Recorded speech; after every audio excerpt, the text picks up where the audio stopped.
These are my thoughts on RWBY Volume 4, Episode 3 of Runaways and Stowaways. We begin with Blake on a boat heading to her home, RWBY. Never heard of that place before? Good. New places, more world. It's not only Remnant and the Four Kingdoms, you're now getting a bunch of towns and villages, which I love. I also guess that Blake has just been traveling for all the months that have passed and is now only heading home? I mean, sure. Let's go to Yang. Oh boy. When Ty walked into the room saying, "I got something for ya," I was hoping, no, please no, don't be an arm. Please be like food or something that a father thinks the daughter wants but is only a terrible gift. Hey, here's a stuffed bear that you loved so much when you were a kid, but is not useful to the situation at hand. But no. Lo and behold, there is an arm. No strings attached. Yang earned it, he says. You fought admirably, he says. From my point of view, here's what that means. You broke a dude's leg, got disqualified, punched another one in the face, and then got your arm chopped off. Boy, did you fight admirably.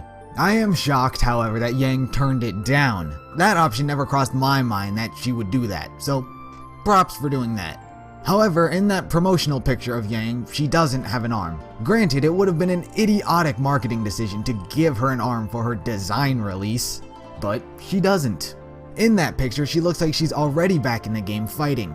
So what I'm hoping is that she'll just kick ass with one arm.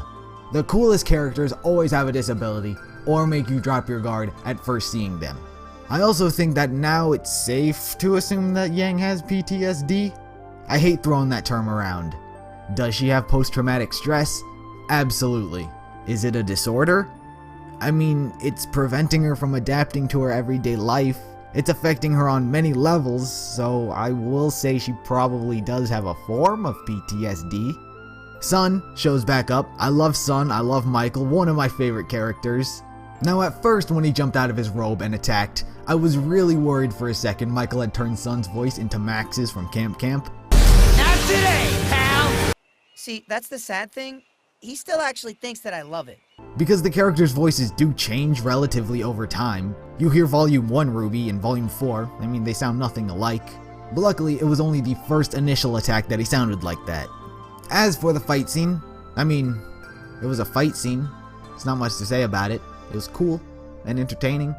The monster is absolutely Gyarados, both a water and flying type. I mean, that is no mere coincidence. It's cool to see that Sun is using his semblance more. He's already, in this one episode, used it more than his entire character's lifespan in the series. So hopefully we'll be seeing more semblances from others as well throughout the volume.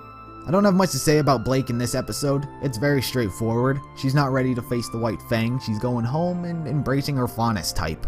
All good. All very straightforward. I like that. And Cinder and Salem. I have no idea what happened in this scene in the slightest. Salem asks Cinder if Ozpin is dead for a very underwhelming Yes. Do I think Cinder is lying? No. Could she be lying? Yes. But do I think that? No. I think Cinder believes she killed Ozpin, but thinking you've actually done something and actually doing it are two completely separate things. Body, or it didn't happen. Unless you're Pyrrha, then you're turned to ashes, in that case no body.